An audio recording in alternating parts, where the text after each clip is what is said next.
अस्सलाम वालेकुम स्टूडेंट्स, आज हम फर्स्ट ईयर बायोलॉजी का लेक्चर नंबर 6 करेंगे। बेटा लास्ट लेक्चर में हमने पॉलीसेकेराइड्स को डिस्कस किया था। पॉलीसेकेराइड में हमने डिफरेंट एग्जांपल्स को पढ़ा था, जो कि कौन कौन सी थी।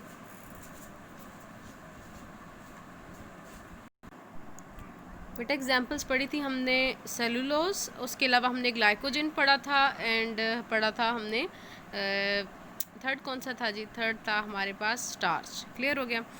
अच्छा, जब हमने पढ़ा था कि माल्टोज इज़ अ डाइसेकेराइड पढ़ा है आपने, उसके अलावा आपने पढ़ा सुक्रोज इज़ अ डाइसेकेराइड, और थर्ड वन पढ़ा था आपने कि लैक्टोज इज़ अ डाइसेकेराइड। तो जो डाइसेकेराइड्स हैं वो दो मोनोसेकेराइड से मिलकर बनते हैं। तो आज हम पढ़ेंगे कि व्हाट इज़ और define the glycosidic bond also draw it. आपका ये शॉर्ट क्वेश्चन आ जाता है अक्सर पेपर के अंदर कि ग्लाइकोसिडिक बॉन्ड क्या होता है और आपने इसको ड्रॉ करना है।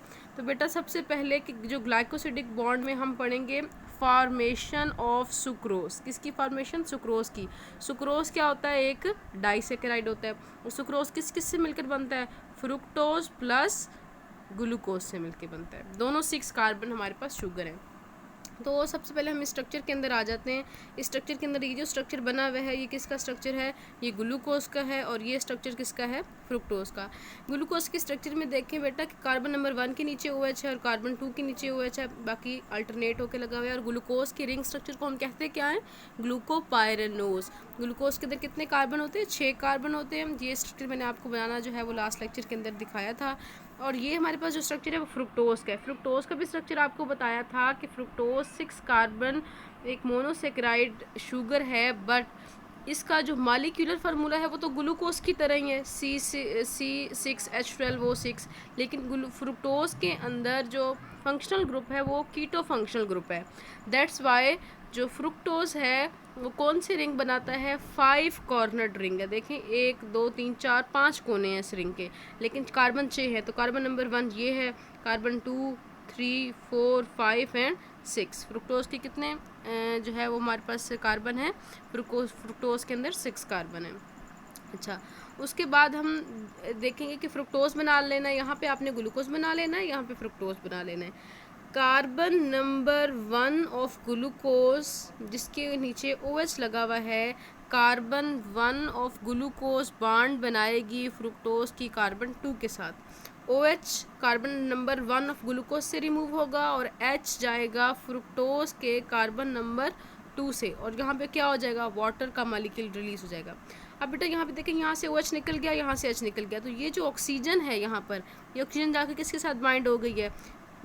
ग्लूकोज के कार्बन नंबर 1 के साथ। बाकी सारे ये देखें स्ट्रक्चर एज इट इज़ है। यहाँ पे सिर्फ ये देखना है आपने यहाँ पर कि यहाँ पर देखना आपने ये है कि जो कार्बन नंबर 1 है किसकी? ग्लूकोज की, उसने बॉन्ड बना लिया है फ्रुक्टोज की कार्बन नंबर 2 के साथ। There is a bond, carbon number 1 of glucose, दरमियान में क्या है? ऑक्सीजन है, और कार्बन 2 है फ्रुक्टोज की, ये लिंक्ड हो गई हैं। अब ये जो बॉन्ड है, basically this bond is known as glycosidic bond, और ये पूरा जो डाइसेकेराइड एक बना है इसका नाम क्या होगा? सुक्रोज। ठीक है, तो पेपर में आपके आएगा तो आपने इस तरह करके इसका स्ट्रक्चर ड्रॉ करना है और लिखना है, और एज इट इज़ इसको बिल्कुल ऐसे इसके अंदर कोई मिस्टेक नहीं करनी है आपने। क्लियर हो गया बेटा? नेक्स्ट हम पढ़ेंगे कि व्हाट आर लिपिड्स। अब देखिए 1 बाय 1 हम चल रहे हैं। हमने बायोलॉजिकल मॉलिक्यूल्स के अंदर पढ़ा था कि जो बायोलॉजिकल मॉलिक्यूल्स होते हैं वो कौन कौन से होते हैं? वो कार्बोहाइड्रेट्स हैं, लिपिड्स हैं, प्रोटीन्स हैं एंड न्यूक्लिक एसिड्स हैं। तो कार्बोहाइड्रेट्स को हमने यहाँ तक कर लिया कंप्लीट। अब हम फर्दर जो है वो पढ़ेंगे लिपिड्स को। तो लिपिड्स की डेफिनेशन क्या है कि लिपिड्स आर, सॉरी ये जो है वो स्पेस नहीं है इसमें, lipids are heterogeneous group of compounds. कौन से? Heterogeneous group. इसका मतलब है लिपिड्स के अंदर कोई एक मॉलिक्यूल नहीं होगा, इसके अंदर हेट्रोजीनस ग्रुप्स होते हैं कंपाउंड्स के, और लिपिड्स के अंदर जो मेन चीज़ है वो है फैटी एसिड्स। अब क्वेश्चन ये है कि व्हाट आर फैटी एसिड्स। आपने पढ़ा होगा जी अपनी केमिस्ट्री के अंदर 10th की कि what are fatty acids. Acid वैसे क्या होते हैं? कार्बोक्सिलिक एसिड पढ़ा ना आपने, कार्बोक्सिलिक एसिड, ये कार्बोक्सिलिक एसिड जो है कार्बोक्सिलिक आप कह लें ग्रुप है, ये चीज़ जो होती है ना उसको हम कहते हैं कार्बोक्सिलिक ग्रुप। जब कार्बोक्सिलिक जो ग्रुप है या कार्बोक्सिलिक ग्रुप के साथ ए आर ग्रुप अटैच हो जाए, this are is a long chain of carbon, जैसे कि यहाँ पे कार्बन की क्या हो जाए, लॉन्ग चेन हो। इस पूरे कार्बन की जो लॉन्ग चेन है, ये पूरी जो लॉन्ग चेन है, इसको मैं डिनोट कर दूंगी R से। तो ये पूरा एसिड क्या कहलाएगा, this acid will known as carboxylic fatty acid. ये R1 इसको कह लें कि R1 is the long chain of carbon attach with this carboxylic group, this whole structure is known as fatty acid. तो लिपिड्स के अंदर क्या होते हैं, लिपिड्स के अंदर होते हैं फैटी एसिड्स। लिपिड्स के अंदर फैट्स आते हैं, ऑयल्स आते हैं, वैक्सेस आती हैं, कोलेस्ट्रॉल भी इसी के अंदर आता है, और इससे रिलेटेड डिफरेंट टाइप्स के कंपाउंड्स हैं। सॉल्युबिलिटी की बात करें तो लिपिड्स जो हैं वाटर के अंदर सॉल्युबल नहीं होते, बट ये ऑर्गेनिक सॉल्वेंट्स में के अंदर इजीली सॉल्युबल हो जाते हैं। ऑर्गेनिक सॉल्वेंट्स कौन कौन से, वो ईथर है, वो अल्कोहल है, क्लोरोफॉर्म है एंड बेंजीन है। देन क्वेश्चन इज़ कि लिपिड्स का सेल के अंदर क्या काम है। आपने जो है वो 9th और 10th की बायोलॉजी में पढ़ा है कि जो लिपिड्स हैं वो सेलुलर मेम्ब्रेन्स बना रहे हैं। क्या बना रहे हैं, सेल की जो मेम्ब्रेन होती है, जिसको हम सेल मेम्ब्रेन कहते हैं, वो किस चीज़ की बनी हुई होती है, वो बेसिकली लिपिड्स की बनी हुई होती है। क्योंकि लिपिड्स वाटर में सॉल्युबल नहीं हैं, तो लिपिड्स को हम कहते हैं कि lipids are the hydrophobic compounds. Hydrophobic compounds का मतलब है कि वाटर रिपेलेंट है, वाटर के अंदर एब्जॉर्ब नहीं होते। तब क्योंकि आपको पता है बेटा कि वाटर के अंदर तो सेल के अंदर तो 70% वाटर होता है। तो अगर, और सेल की जो सेल मेम्ब्रेन है वो किस चीज़ की बनी हुई है, लिपिड्स की। अगर लिपिड्स वाटर के अंदर सॉल्युबल होते तो सेल ने तो पूरा वाटर के अंदर ही डिसॉल्व हो जाना था ना। तो इसीलिए लिपिड्स क्या बना रहे हैं, कंपोनेंट्स या कंपार्टमेंट्स बना रहे हैं सेल के। क्लियर हो गया। इसके अलावा एक बहुत ही मेन सोर्स है, मेन पॉइंट है कि जो लिपिड्स हैं वो क्या हैं, सोर्स ऑफ एनर्जी हैं। क्या देते हैं, एनर्जी, हमें एनर्जी देते हैं। लिपिड्स जब टूटते हैं तो एनर्जी देते हैं। ये आपका जो क्वेश्चन भी है कि जो लिपिड्स होते हैं उनके अंदर जो CH बॉन्ड होता है ना, बेसिकली CH बॉन्ड जब ये टूटता है तो ये एनर्जी देता है। लिपिड्स के अंदर जो CH बॉन्ड है उसकी प्रोपोर्शन क्या होती है, बहुत हाई होती है। ठीक हो गया। अच्छा, लिपिड्स के अंदर क्या होता है, CH बॉन्ड है उसकी प्रोपोर्शन हाई होती है as compare to CO bond. CH bond की प्रोपोर्शन, इसकी क्वांटिटी, इसका नंबर जितना जिस कंपाउंड में ज़्यादा होगा वो कंपाउंड हमें उतनी ही एनर्जी देगा। जैसे आपका क्वेश्चन है कि why lipid store double amount of energy as compare to carbohydrates, because lipids have high proportion of CH bond as compared to CO bond. That's why they store the double amount of energy. उसके बाद बेटा हम पढ़ेंगे कि phospholipids क्या होते हैं। Phospholipids पाए जाते हैं, अब हमने पढ़ा ना कि प्लांट्स, एनिमल्स, बैक्टीरिया वगैरह की जो सेल मेम्ब्रेन है उसमें लिपिड्स पाया जाता है। तो उसके अंदर जो लिपिड्स है वो किस टाइप का लिपिड है, वो जो लिपिड पाया जाता है सेल मेम्ब्रेन्स में उसको हम कहते हैं फास्फोलिपिड।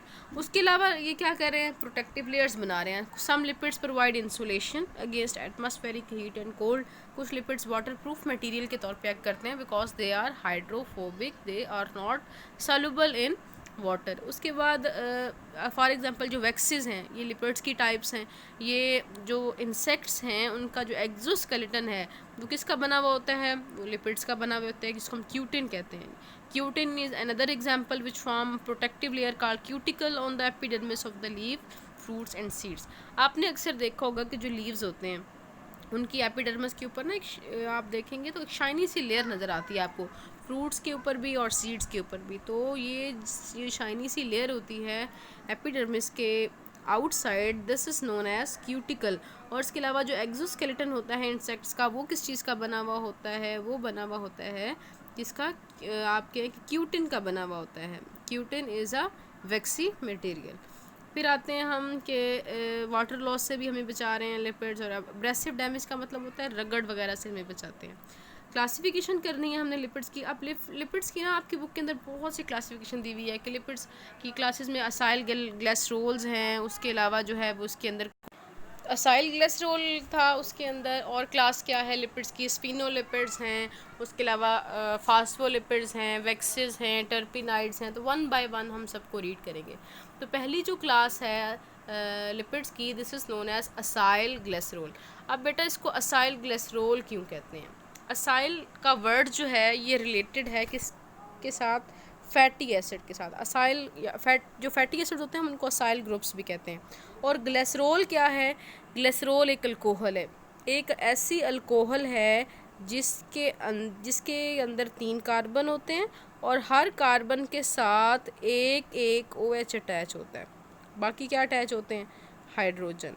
तो ऐसा अल्कोहल जिसके पास 3 कार्बन अटैच हों, 3 OH हों, बेसिकली 3 कार्बन के साथ कितने OH अटैच हों? 3 OH हों, ऐसी अल्कोहल क्या कहलाती है? ग्लिसरॉल। जब ग्लिसरॉल ये वाली alcohol fatty acid mean acyl के साथ मिलेगी तो जो कंपाउंड बनेगा हम उसको क्या कहेंगे? We will call this acyl glycerol. Acyl glycerols क्या होते हैं? अब acyl glycerols are composed of glycerol and fatty acid. Glycerol का सर्किल भी बेटा मैंने अभी आपको बता दिया है कि ऐसी अल्कोहल जिसके अंदर जिसके which contain 3 carbon and with each carbon there is 1 OH means in glycerol there are 3 OH groups. ठीक है। और फैटी एसिड का मैंने बताया आपको कि जो कार्बोक्सिलिक ग्रुप होता है उसके साथ जब लॉन्ग चेन ऑफ कार्बन होती है, R ग्रुप अटैच होता है, तो हम उसको फैटी एसिड्स कहते हैं। The most widely spread acyl glycerol, मतलब बहुत ज़्यादा जो हम पढ़ते हैं जिसका जो है वो यूज़ होता है हमारी बॉडी में, वो कौन सा है? Try acyl glycerol. Try acyl नाम से जाहिर है। ट्राई असाइल का मतलब ये है कि इसके अंदर कितने असाइल ग्रुप्स होंगे? 3 असाइल ग्रुप्स होंगे। मतलब कि 3 क्या होंगे इसके अंदर? फैटी एसिड्स होंगे और एक ग्लिसरॉल होगा।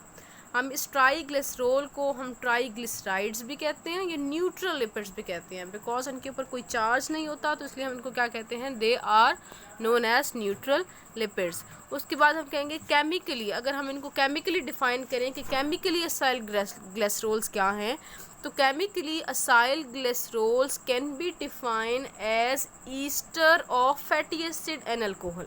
सिंपली मैं इसको बताऊँ आपको कि जब असाइल ग्लिसरॉल जो होता है हमारे पास वो क्या करता है जी, एक मिनट। असाइल ग्लिसरॉल के अंदर जो फैटी एसिड्स हैं वो जब बॉन्ड बनाते हैं ग्लिसरॉल के साथ, तो वो बॉन्ड बेसिकली कौन सा बॉन्ड होता है? वो बॉन्ड होता है ईस्टर लिंकेज। क्लियर हो गया? तो कौन सा बॉन्ड होता है? Easter linkage. यहाँ मैं ना एक सिंपल अल्कोहल ले रही हूँ और एक सिंपल एसिड ले रही हूँ, फैटी एसिड नहीं ले रही, ना ग्लिसरॉल ले रही हूँ, बल्कि जब एक अल्कोहल जब रिएक्ट करती है एक एसिड के साथ तो जो बॉन्ड बनता है उन दोनों के दरमियान वो कौन सा होता है? Easter linkage. अब मैं ना इसको ज़रा आपको यहाँ तो बुक वालों ने तो इसको लिखा हुआ है ना कंडेंस करके फार्मूला, मैं इसका आपको करवाती हूँ थोड़ा सा खोल के। तो अल्कोहल ये वाली जो है इसकी जगह मैं लिख लेती हूँ CH3 CH2 और OH। ठीक हो गया? ये मैंने ये अल्कोहल को लिख लिया है आपके ओपन फार्म के अंदर।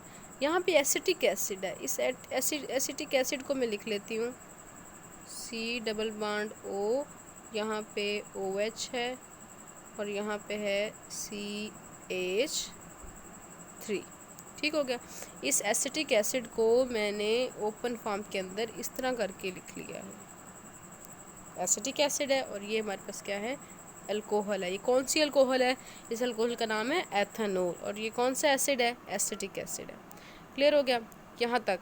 अब आपने देखना है कि जब एक अल्कोहल CH3 CH2 OH एक अल्कोहल जब रिएक्ट करेगी किसके साथ? एसिड के साथ, तो मैं ना एसिड को ना ऐसे लिख लेती हूँ, OH इस साइड पे लिख लेती हूँ और CH3 इस साइड पे लिख लेती हूँ।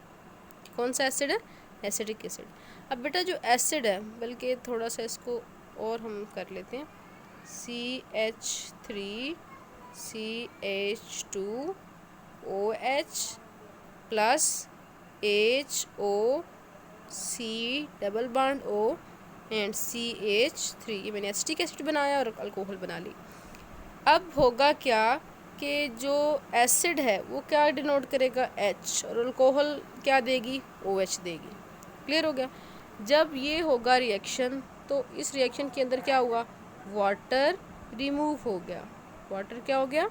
रिमूव हो गया। अब आपने ज़रा गौर से देखना है कि अब इसके अंदर मैं दोबारा स्ट्रक्चर ड्रा कर देती हूँ, CH3 CH2 OH plus HO C double bond O and CH3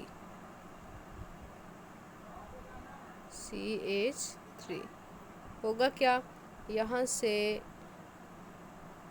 OH और H रिमूव हो जाएंगे और बनेगा क्या, ये अपने गौर से देखना है।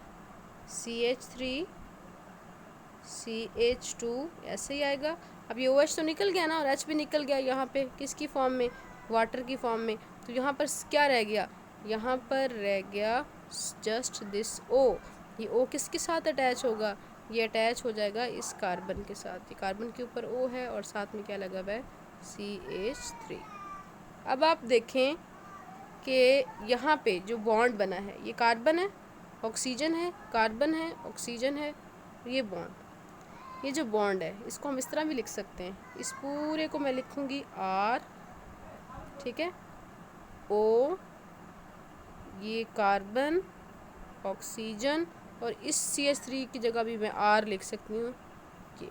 अब ये जो बॉन्ड होता है R, carbon, oxygen, oxygen and R, this linkage is known as ester linkage. इसको हम क्या कहते हैं, ईस्टर लिंकेज। कैसे बनता है, जब एक अल्कोहल रिएक्ट करती है एक एसिड के साथ, तो जिनका जो लिंकेज बनता है हम उसको क्या कहते हैं, we call this ester linkage. ये पूरा लिंकेज क्या कहलाएगा, ईस्टर लिंकेज। बेटा ये याद रखना है।